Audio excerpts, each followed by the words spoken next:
আসসালামু আলাইকুম রহমতুল্লাহি অবরকাতুহু। সম্মানিত দর্শক, সারা বাংলাদেশ আবার শেখ হাসিনার জ্বরে কাঁপছে। মানে এটা ইতিবাচক নয়, শেখ হাসিনার ভয়ে কাঁপছে। সাম্প্রতিক সময়ে তিনি একটি ভিডিও বার্তায় বেশ দৃঢ়তার সঙ্গে এবং অনেকটা হুমকির স্বরে ঘোষণা করেছেন আগামী ৬ মাসের মধ্যে তিনি দেশে ফিরবেন। এবং তিনি সরকারকে দুটো কথা বলেছেন। প্রথম হলো যে আমাকে যে বিমানে করে বা প্লেনে করে এই দিল্লিতে পাঠানো হয়েছে সেই বিমান পাঠান। সেই বিমান পাঠান, আমি এক্ষণ চলে আসব। Number 1। It's a huge challenge.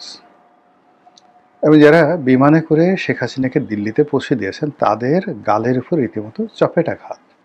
যদি সাহস থাকে, যদি শক্তি থাকে, তাহলে সেই প্লেনটা পাঠান। এখানে সাহস, শক্তি এবং সামর্থ্য। তাহলে সেই প্লেনটা পাঠান, আমি সেই প্লেনে চলে আসব। একেবারে বাংলা কথা। ২ নম্বর, আমি আসতেছি, জেলখানা রেডি করেন। আমাকে কোথায় রাখবেন? জেলখানা রেডি করেন, আর আমাকে যে ফাঁসি দেবেন সেই মঞ্চটাও রেডি করেন। এইরকম থ্রেট বিদেশে বসে বা জেলখানাতে বসে কোনো রাজনৈতিক নেতা দিয়েছেন আমি আসলে শুনিনি। অনেক বড় বড় নেতা এই মুহূর্তে জেলখানাতে আছেন। মায়ানমারের অং সান সু চি আছেন, ইমরান খান আছেন, মাদুরো আছেন, এরকম অনেকে আছেন।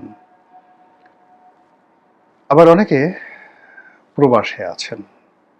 এমনকি শেখ হাসিনার চাইতেও বড় বড় এবং বিখ্যাত মানুষগুলো, যাদের প্রতি ইন্টারন্যাশনাল কমিউনিটির একটা বিরাট, যাকে বলা হয়, গ্রিন সিগন্যাল রয়েছে। যেমন ধরুন দালাই লামা।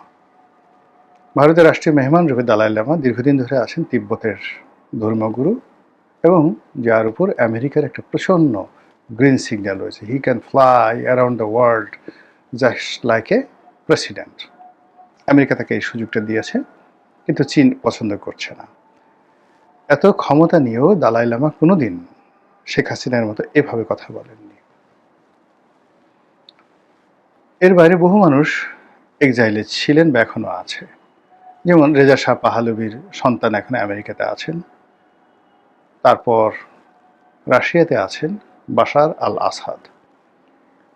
পলিটিক্যাল লিগেসি, রাষ্ট্র ক্ষমতা এবং পেছনে যদি মানে পিছনে যাকে বলা হয় ব্যাকবোন যদি বলেন, বা পিছনে যারা তাকে দিয়ে কাজ করাচ্ছে, সেই দিক থেকে বাশার আল আসাদ এখন এই পৃথিবীর সবচেয়ে অন এক্সাইল, বিদেশে আছেন সবচেয়ে শক্তিশালী মানুষ, যেখানে পুতিনের মতো মানুষ তার সঙ্গে আছেন।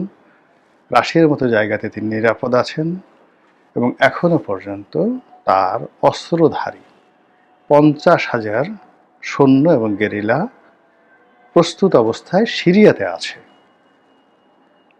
50,000। এবং এদের সাপ্লাই অ্যান্ড চেইন, মানে এদের আর্মস এবং রসদ দেওয়ার জন্য রাশিয়া, তুরস্ক সবাই 2 পায়ে দাঁড়িয়ে আছে, 10 পায়ে দাঁড়িয়ে আছে। আরব বিশ্বের একটা বিরাট অংশ, বিশেষ করে ইরান, পরিপূর্ণভাবে 100% লজিস্টিক সাপোর্ট দিয়ে এই 50,000 অস্ত্রধারী যারা বাশার আল আসাদের সেনাবাহিনীতে ছিলেন, এবং তাদের একটা বিরাট অংশ এখন গেরিলা হয়ে আছে। এরপরেও একটা ট্রু শব্দ আসাদের শুনছেন এখন পর্যন্ত? এরকম একটা কথা, আমি আসতেছি, আমি আসবো 6 মাসের মধ্যে। সো এই যে শেখ হাসিনা যে কথাগুলো বলছেন, প্রথম কথা হলো যে তিনি হয়তো পাগল হয়ে গেছেন,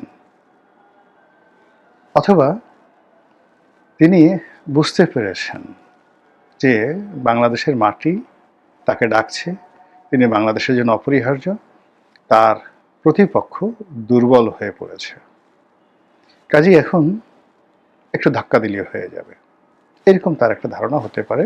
এবং তিনি এক্ষেত্রে একটা জিনিস আপনাদেরকে বলি, বাংলাদেশে যে কজন রাজনীতিবিদকে আমি দেখেছি, ধরুন এরশাদ সাহেবকে দেখেছি, মদুত আহমেদকে দেখেছি, তারপর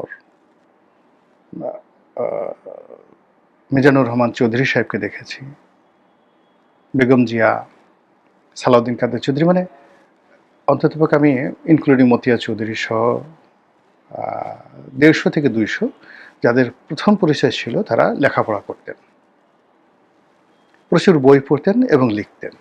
তো সেই দিক থেকে শেখ হাসিনা একমাত্র সরকার প্রধান যিনি এই যাদের নাম বললাম তার সমসাময়িক সবার চাইতে বেশি পড়াশোনা করেছেন। মানে তার এডুকেশন কোয়ালিফিকেশন, ভালো ছাত্রত্ব, এগুলো ডাজ নট ম্যাটার, কিন্তু একটা বিষয় জানার জন্য, বোঝার জন্য যে মেহনত করা দরকার, পড়াশোনা করা দরকার, সেটা এই যে তার সমসাময়িক কোন নেতা বলতে পারবে না। শেখ হাসিনার সাথে বেশি লেখাপড়া করেছেন, মানে বই পড়েছেন। এবং অবাক করার ব্যাপার হলো এগুলো আবার পড়ে তিনি ডায়েরি মেনটেন করতেন এবং এই বিষয়গুলো নিয়ে আলাপ আলোচনা করতেন অনেকের সঙ্গে। এর মধ্যে গল্প আছে, উপন্যাস আছে, সিনেমা আছে।